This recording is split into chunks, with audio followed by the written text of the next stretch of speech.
The crestfallen young man faded into the distance, and the decrepit double doors clacked shut. Through the shattered glass, you could see only the ruins of a garden, not a single rose growing within. You had evidently returned from the past. In the garden, weeds grew taller than people.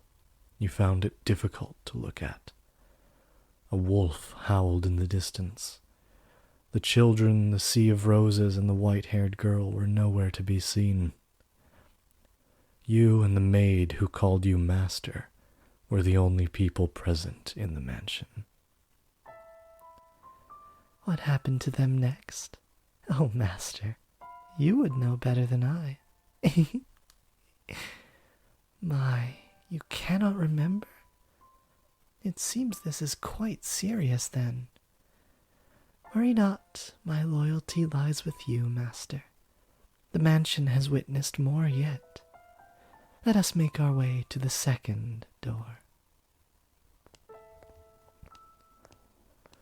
Your hand in hers, the maid guided you back through the kitchen and into the tea room.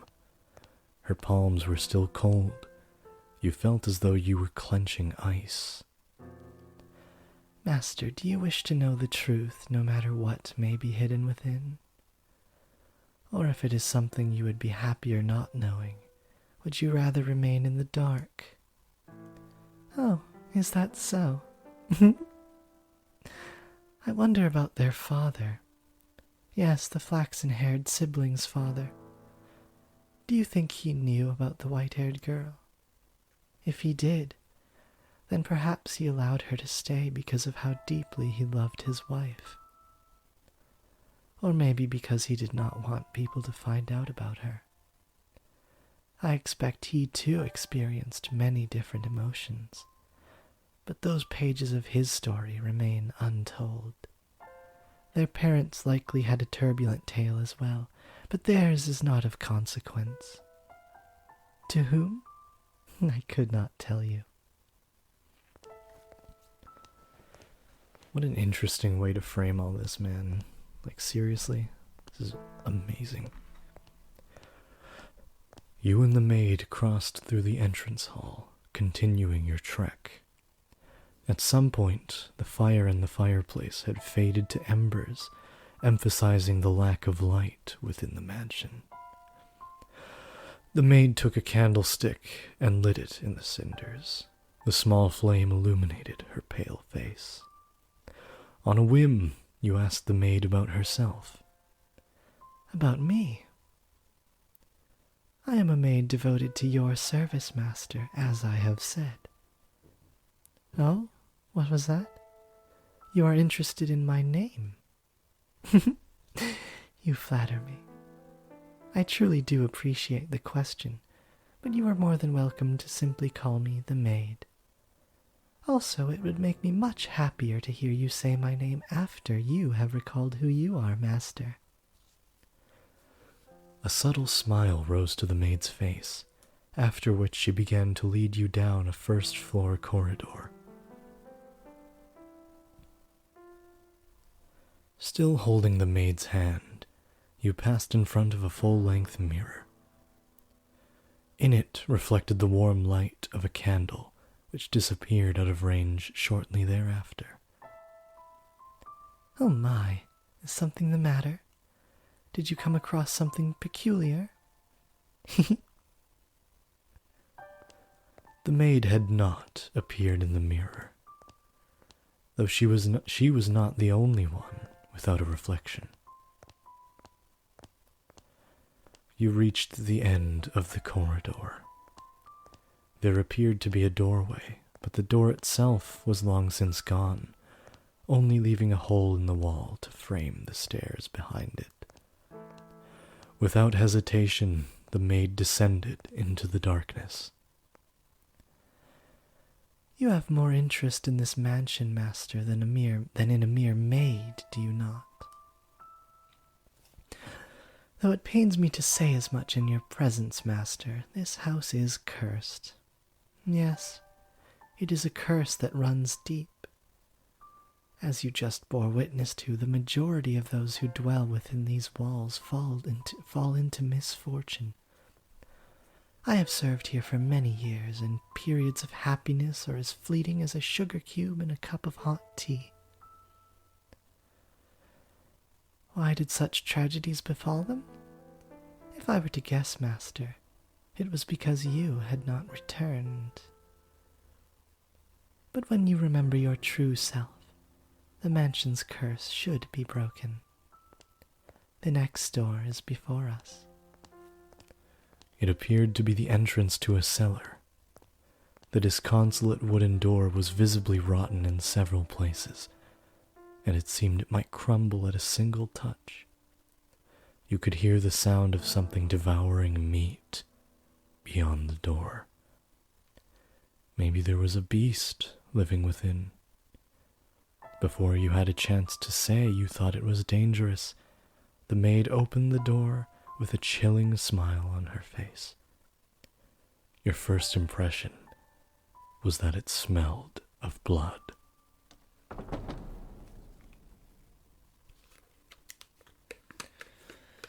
Into door number 2 we go. 1707.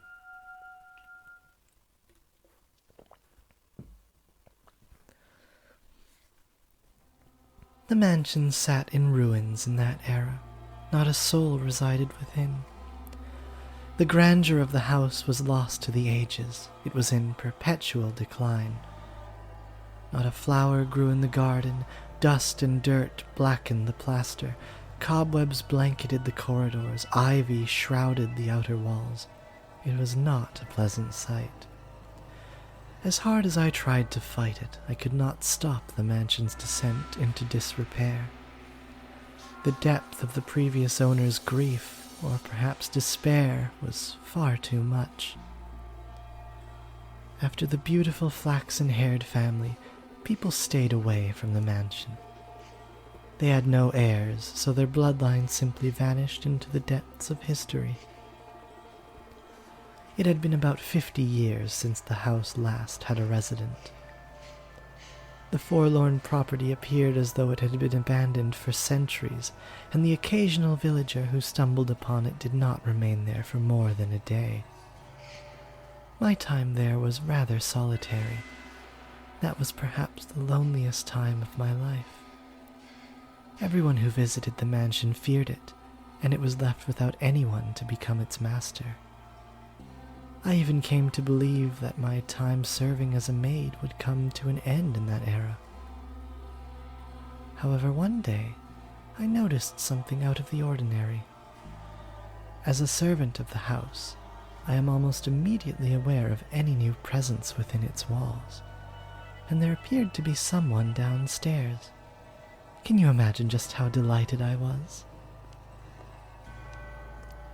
Though part of me was anxious about what kind of person I might find, the possibility that it could be you had my heart aflutter. So resisting the urge to rush, I headed for the basement.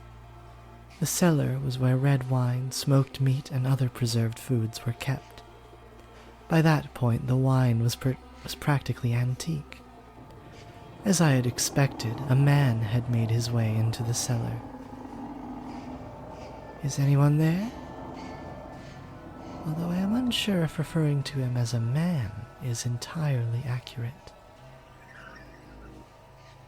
Oh my, this is quite something. Now, seeing this for the first time, well, let's just say I love this door because of just how different it is to the first one in presentation. Yeah, this game is nothing if not incredibly varied. The very first thing I sensed was an almost unbearable stench. The odor emanated from the man, heightened by the food he had carelessly rummaged through. Blood-red liquid spilled from wine barrels, soaking the floor. His sunken eyes had a piercing wolf-like glimmer in them, His teeth were sharp and yellowed, visible as he ripped into a chunk of meat. He grumbled in a seemingly inhuman tongue. I was looking at a beast, or perhaps a half-beast. There was another source of odor in the room, though. It had something of a kind of metallic tinge to it, and when I noticed this, I nearly passed out. The red liquid was not just wine, as I had assumed. The beast had, I presume, stolen a weapon from the village. A sword far too nice for him lay on the floor by his side. I could hardly imagine how many people's lives he had taken with that blade. It was visibly wet with blood, even in the darkness of the cellar, but at the same time it had an imposing gleam. The fine, luscious aroma of the wine could not mask the scent, the stench of blood and the beast. Holding my breath, I took a few moments to ponder. Ponder what? Oh, master, you know. Tell me, were you summoned here by the mansion? Did you come here knowing what kind of place it is? If you are in want of money, you are welcome to help yourself to some of the furniture. And I imagine the villagers would be willing to welcome you if you dressed yourself up a bit more like a person. Then you can trade the furniture for food and make your way to a larger town. The wolf was able to fool the innocent little girl simply by putting on clothing, after all. Oh dear, I was afraid you wouldn't understand me. What am I to do? I was in quite the predicament. Nevertheless, it meant a great deal to me that I had found someone who did not fear the mansion, be they human or beast. So I decided I should give him my assistance, while doing my best not to agitate him. Say, could you, perchance, be my new master?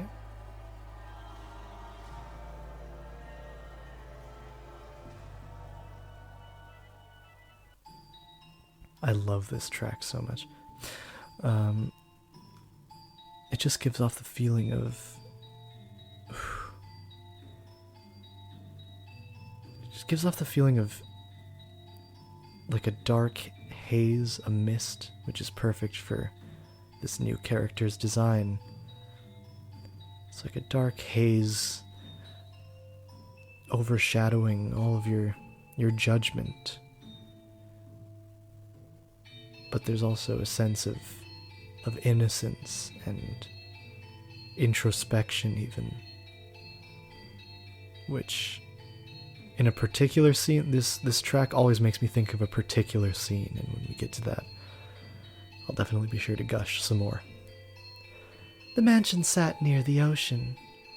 To say it was perched upon a cliff might make it sound rather intimidating, but you could see the beautifully clear sea through the windows, a glittering expanse of emerald and turquoise. If the mansion had been in proper condition, it would have been breathtaking against that backdrop. I even wanted to plant orange trees in the garden. Though it was a tumultuous era, the sun still shone bright upon the land, which only served to emphasize the house's unsightliness. Oh yes, perhaps I should give you some more background information. At that period in time, a war had just drawn to a close. The once gorgeous wetlands were infested with crows picking at decaying remains. Bodies of soldiers fallen in battle continually washed up on the shores of coastal villages. The people wanted nothing more than for the curtain to draw on that deeply political contest. And when it finally did, the kingdom, with its richly fertile shores, was stripped of its independence, beginning a new era under new rule. The people were exhausted, their spirits wasted away, and the splendor of the ocean and sky did nothing to help. In my mind, the beast was emblematic of the times, emaciated and enveloped in the scent of blood. But the war came to an end. Thus the beast did not have to remain a beast, I thought. Did he? Did he? And so I endeavored to make the beast more human-like. First, I needed to do something about his appearance. I would draw a bath, scrub away all the filth, and dress him in clothing left in the mansion. However, having sat unused for 50 years, the majority of garments had been devoured by insects and were of little use. So I searched the mansion top to bottom for anything the beast could wear, heated up some coals, and set to work ironing what I found. At the time, steam irons had not yet been invented. We used plates of iron heated with coals. They somewhat resembled kettles. I even prepared meals for the beast in order to teach him proper table manners. Although with the mansion in a nearly uninhabitable state of disarray, there was only so much I could do in the kitchen, and the only supplies I had to work with were what was left in the cellar. As such, I was not able to put to use the cooking skills I had learned in the flaxen-haired family's time. Now, you mustn't eat with your hands. Do you want to get your fingers and face dirty? You eat using a knife and fork. See, like this. I feel like I am teaching a young child. Oh my, what are you holding your head for? Oh dear, perhaps I should be teaching you to speak before table manners. Worry not, we have plenty of time. You needn't act so frightened. Or perhaps you do not want to be understood at all. Would you be so kind as to tell me your name? You are, for now, still a guest. It is too soon for me to call you Master. Or am I mistaken? Your name, that is what people call you. How about I start by telling you my name? I am called...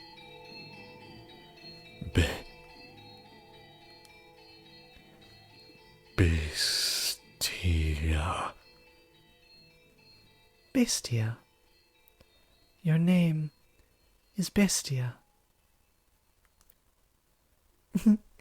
I see. Then that is what I shall call you, Bestia. Bestia, Bestia, Bestia, Bestia. I think Bestia. Bestia. Yeah, Bestia, I'm pretty sure. My, you seem to be rather perplexed as to... That's funny. My, you seem to be rather perplexed as to how I was still alive. He had, in fact... I thought she meant her age, and I was like, this is pretty obvious from the start that you're sort of immortal. He had, in fact, attempted to cause me harm. However, I am a servant of the house. The beast called himself Bestia. It is a curious thing. When I learned his name, he seemed to take on new importance in my mind. He was not a mere beast, but the thing called Bestia. Master, should I ever have the chance to hear your name, I am certain you too shall become more substantial a presence. But you must always remember, Master, that even if you do not remember your name, and even if you never know mine, you have always held a special place in my heart. And thus began my tranquil days with Bestia. Slowly he began to learn the human tongue, and I was, to be quite honest, rather thrilled. To be certain, I was afraid of the beast, but my fear was not so strong as my elation that there was someone else in the mansion, someone to whom I could speak, and someone that might become my master. Come now, you must pull weeds out at the roots, or they will soon grow back. This is a task that requires perseverance. You do it like this, see? There you go. Grass. Oh, did you not expect that? What appears to have... What appears to be many plants on the surface is actually all connected within the soil.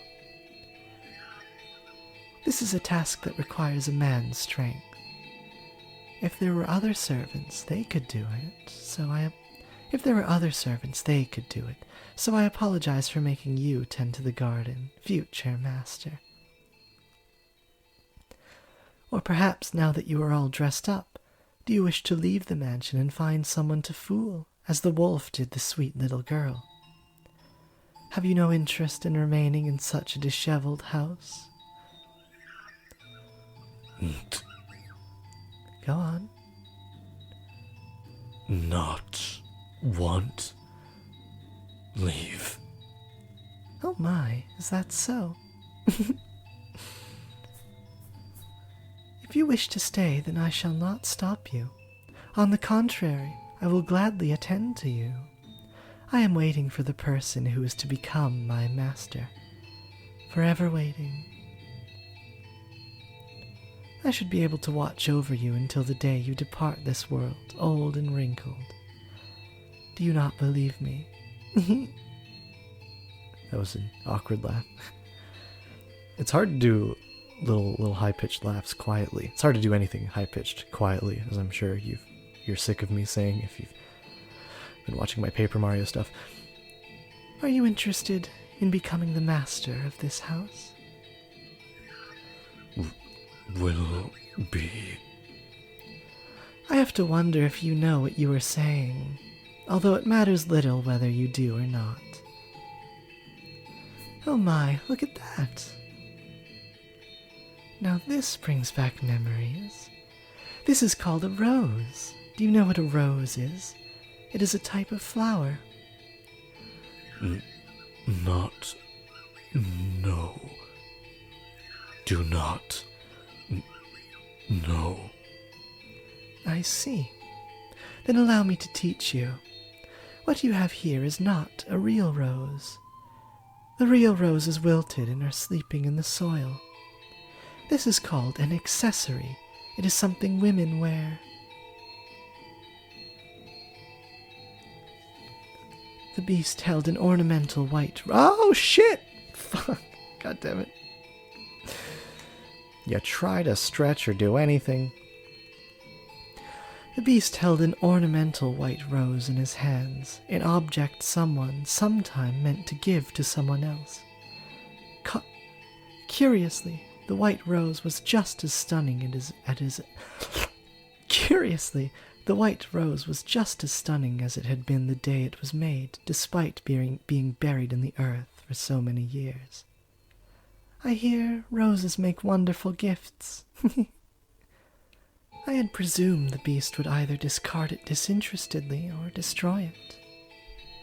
Whoops, my microphone. I had presumed the beast would either discard it disinterestedly or destroy it. But much to my surprise, Bestia held it gently in his hands, as though it were something precious to him. Are you perchance considering giving it to me? So you are not. Very well. Is there someone else you would like to give it to? In that moment, a thought floated through my mind. The thing I had found in a pool of blood in the cellar was a monstrous creature indeed, but perhaps that was not, at his core, what he truly was. So I asked him a question. What is it that you desire, Bestia? This mansion fulfills people's desires. If you yearn for something... Want. Live. Peace.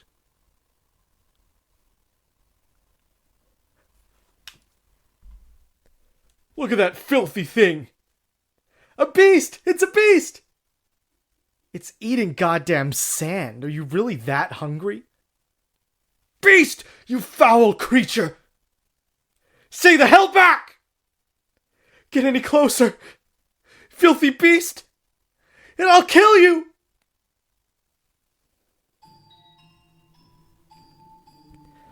Several days passed by.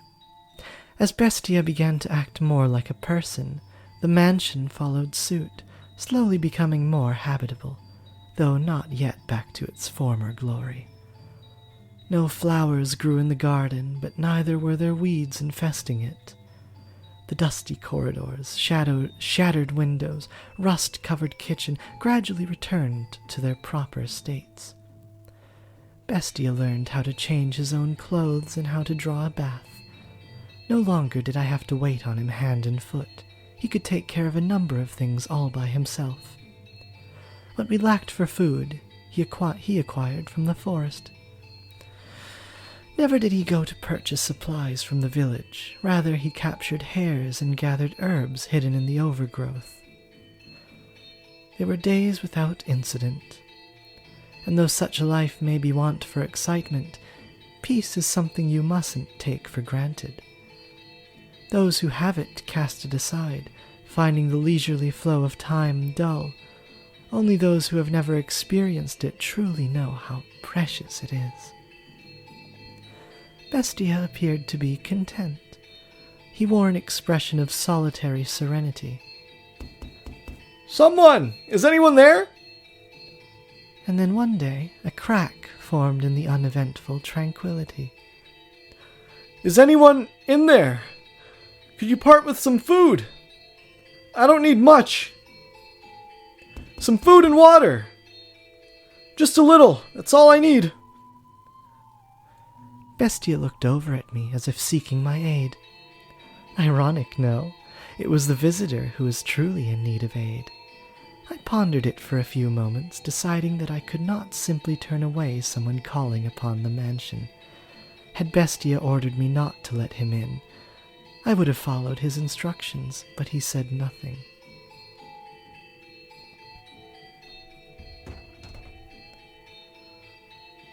Oh, thank God. Someone's here. I was afraid it was deserted. You said you were in need of sustenance. Yes. It doesn't have to be much. Anything to quench this thirst. I got lost and it's been several days. Give me a few minutes. I will find... Let him in. A firm, deep voice came from behind me. I was quite startled. When had the beast learned to act so much like a human? When had he learned to speak so clearly and to behave so much like a master? Ah! Upon seeing the beast, a look of terror appeared to cross the wanderer's face for a moment. To my eyes, Bestia was the very image of a head of house, but to an outsider, he probably appeared to be nothing more than a beast in man's clothing. Prepare him a meal and a bed. I suspect he is quite tired. Thank you very much. But in time, the fear drained from the man's face. Bestia sat precariously on the border between man and beast. Though he still had his doubts, the wanderer revised his first impression, deciding Bestia was human. As the wolf had fooled the little girl in the forest, he too had succeeded in playing the role of a man. I thought I was a goner for a while there, but you really came to the rescue. And a meal like this on top of that? You really didn't have to. Though I guess... Oh, fuck! God damn it. Sorry. Fuck me. Yep. Really sorry about that. It's just how fast the merchant's heart is racing. Though I guess that's not an appropriate thing to say as I'm eating. What kind of meal is it? What kind of meat is it? What kind of meat is this? Hare. It's damn tender for rabbit. And here I thought it was beef. You have quite the skilled chef. Oh, is she the one who cooked this? Is she your wife? Oh no, I am merely a servant. A female servant, huh? You don't see that very often. This mansion's just full of surprises. I can hardly believe it.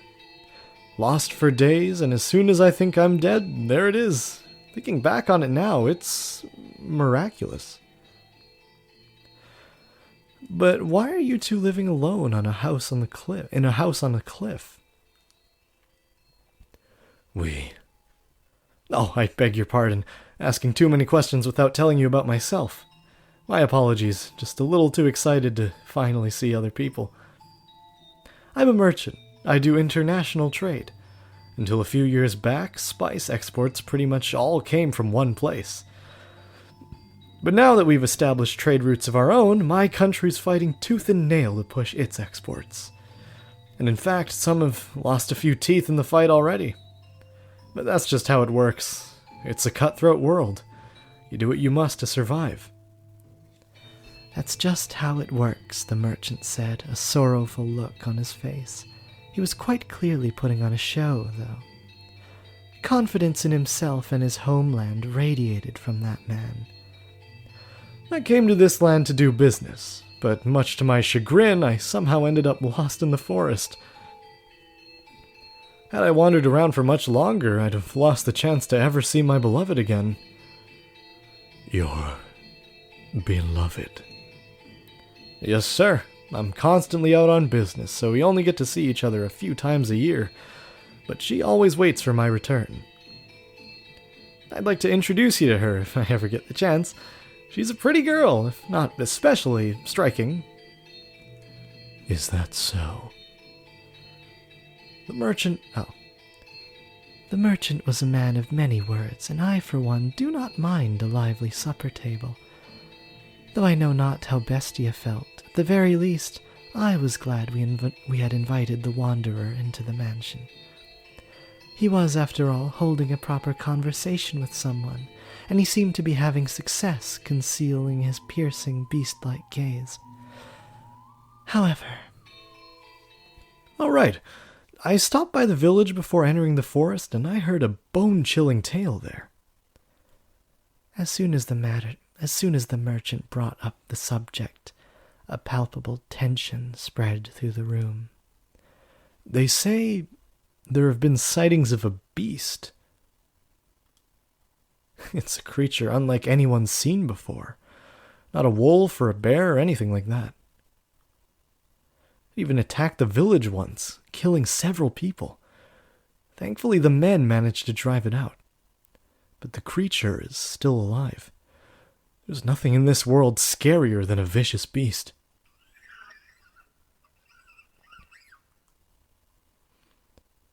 So you should keep an eye out. Wouldn't want to accidentally let a murderous beast into your home. At the villager's insistence, I had the smithy forge me a knife. Is that knife? Huh? With you now? Well, yeah, I've got it on me. Only good to defend myself with, but it's better than... That knife. You brought that knife. You're here to kill me with that knife. What? You're going to stab me again and again with that knife like they did last time. That's why you're here, isn't it? What?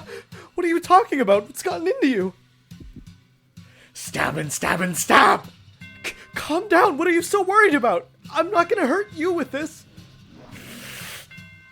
What did you just say? I like to think that before the wolf ate the poor little girl, he said, "Is this what I always looked like?" That beast. What's your problem? What's wrong? Talk like a human. Is me. Stop! Stay back! Get any closer and I'll stab you to death! You act like you only just realized I'm a beast. That's right! I'm a beast! I killed them. Stay back! And I'll do the same to you! Ah! Help! In his hand, Bestia held his sword. Perhaps it had been hidden under the table, or maybe behind his chair. Regardless, it was as though he had expected this to happen. The merchant kicked aside a chair, attempting to flee, but Bestia closed the distance in an instant, knocking him back. He lost his balance and slammed against the wall, but he still made to escape, though the beast stood blocking his path. No! Please stop this! Don't kill me! My beloved is waiting for me back home! I can't leave her behind! And why should I care?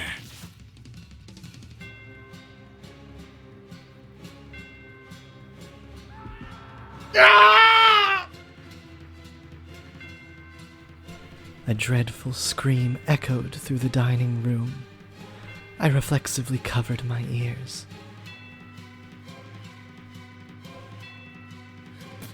Please help! Someone! Anyone! No one's going to come for you. This mansion's a long way from town. I'll kill that woman! Where did she... Why isn't she here? She was just...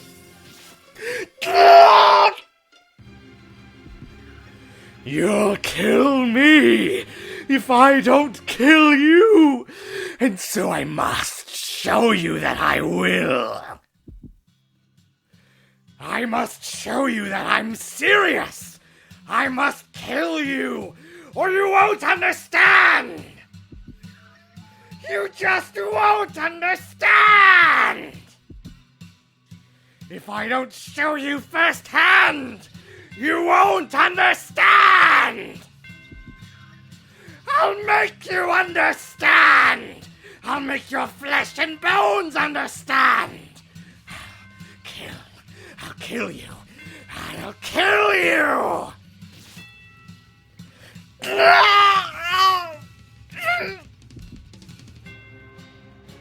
Kill you!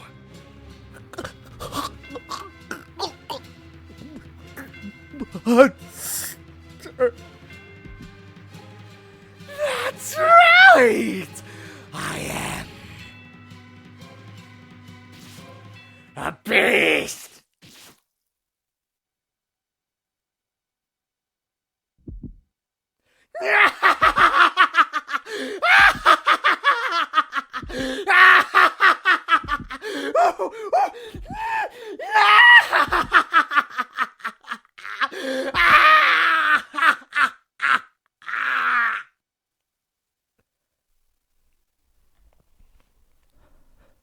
They had been enjoying a peaceful meal around the table together just minutes earlier. So what had triggered this? If I were to guess, the merchant saying the word knife is what caused the beast to snap. A simple, small thing set him off. I could not comprehend it.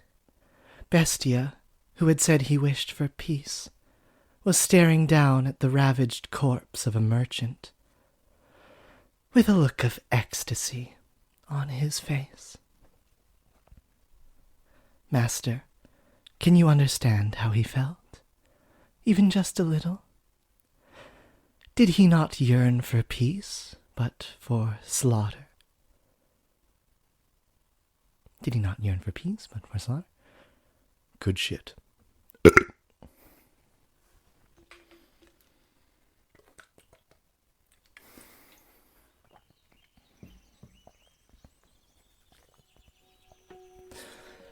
Whew, sweating.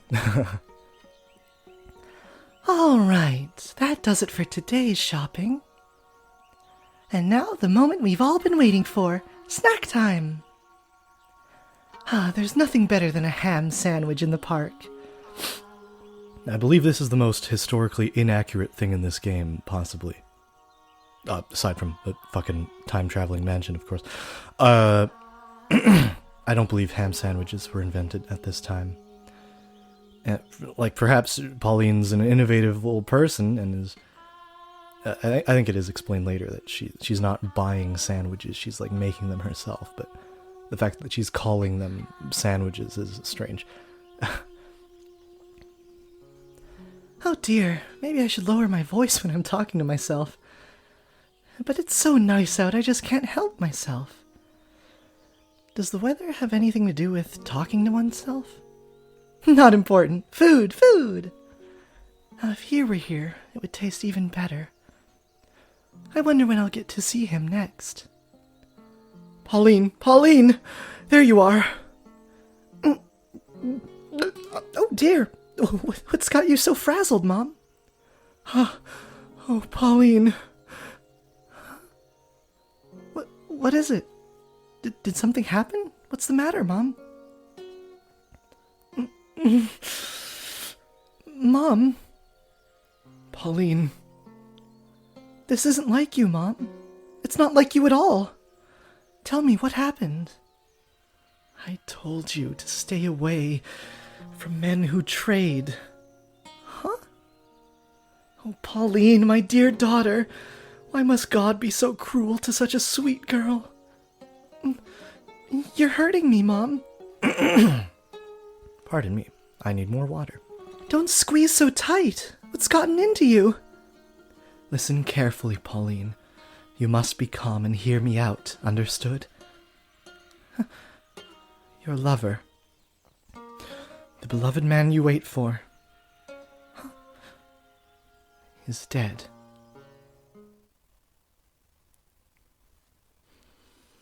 The plot thickens.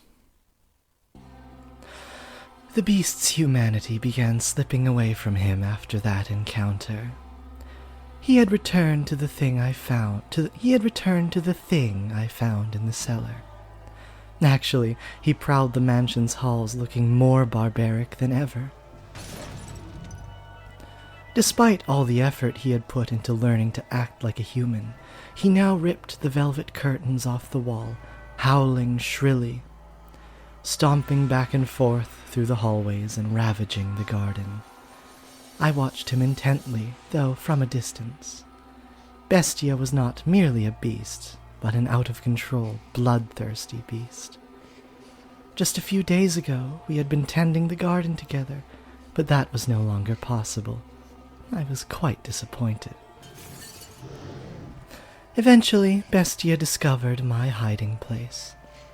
I had not felt regret in a very long time, but I felt deep regret in that moment. More! Don't have enough. Not enough. I need more. I need more. I must satisfy these urges. Are you saying peace was not enough to sate you? Did I mishear you when you asked for peace? I was mistaken. Asking for peace won't solve anything. Blood, despair, eyes filled with terror. These are the things I need. And I've always known it. You said this mansion fulfills people's desires. Then... give me prey. No more hares, live humans. Why did I ever teach him to speak human language?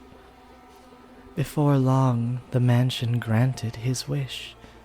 Once a week, a villager or a traveling merchant from somewhere would wander into the forest, ending up at the mansion on the cliff. Though something felt suspicious about the man who greeted them at the door, on the surface he looked like a proper nobleman. So they all eventually chose to trust Bestia. The mansion had an air of loneliness about it, but it was adequate to provide for their weary feet. There was food and a bed, and most comforting of all, there were other people. The lord of the house treated the lost souls like esteemed guests. He poured them fine wine and had me cook for them. No one suspected in the slightest that he was a beast. He put on a reasonably convincing act, because yes, I had taught him to behave like a master. The visitors all went to bed contented, but as I'm sure you can imagine, master, they would never see the light of day again, the penetratingly bright sunlight particular to this area. A beast! It's a beast! You disgusting creature! You hideous monster! Kill him! If that's how you humans want to do things, then I'll play your little game. I'll play it even better than you. I'll kill you. I'll slaughter you! No, please don't! That's it! Cry for me! Beg for your life! Pray for my mercy. Weep and struggle and suffer and die. No one understands. No one can possibly understand my despair. What did I ever do? Was it just because I'm a beast? When did I become a beast? Why do beasts have to die? Beasts are savage, and so they must die. I'm a beast, therefore I'm savage, in which case I'll kill them. I'll show them what makes a beast so terrifying.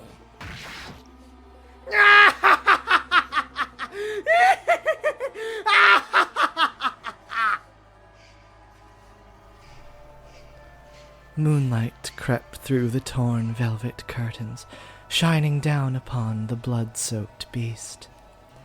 It was a sight that would incite terror in anyone.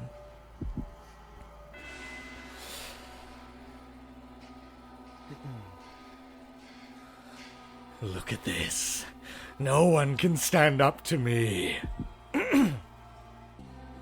Humans have no chance against beasts. I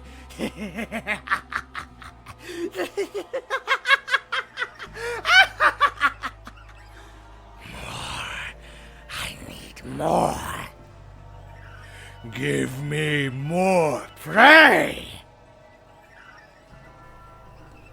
The mansion continued to sate the beast's demented craving, sending not one, but multiple villagers into his claws. Into these blood-stained walls, off which echoed his monstrous howls. Stop, please! I'm begging you, spare me! Oh God! Sorry, I'm not familiar with your god. Beasts have no need of gods.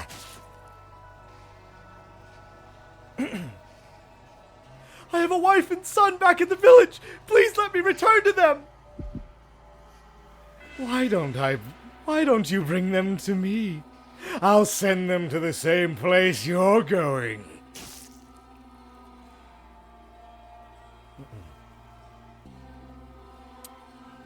Love that foreshadowing in there. In this visual. I am with child! Please let me go! Are you now? In that case, I'll kill the baby first!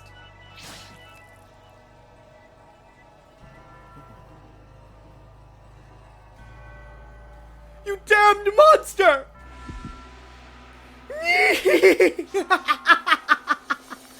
That's right! I'm a monster! And my killing, no one can defy me. I have to show the world that beasts are the most frightening things on this earth! The beast began to change his style, making sick banquets out of his kills. Some days he would tie his guests up in the cellar, playing with them for hours until they finally died. Some days he would drain them of their blood and bathe in it. Some days he would spread them out on the table and feast upon them.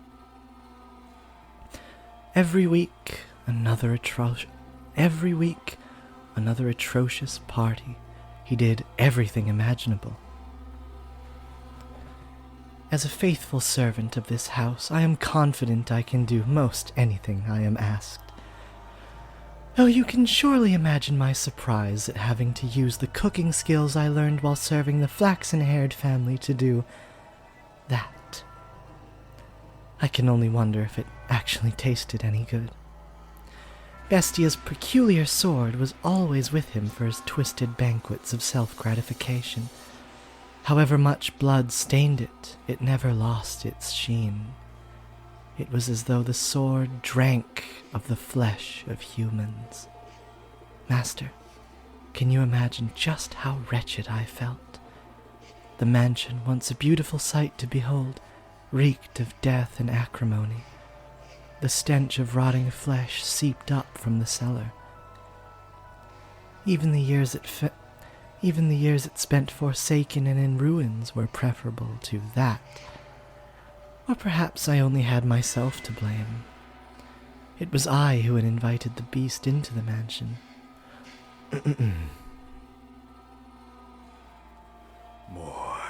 More. Not enough. This isn't enough to satisfy me. But Bestia still sought to hold more of his perverse parties. Lost villagers were no longer enough to quell his urges.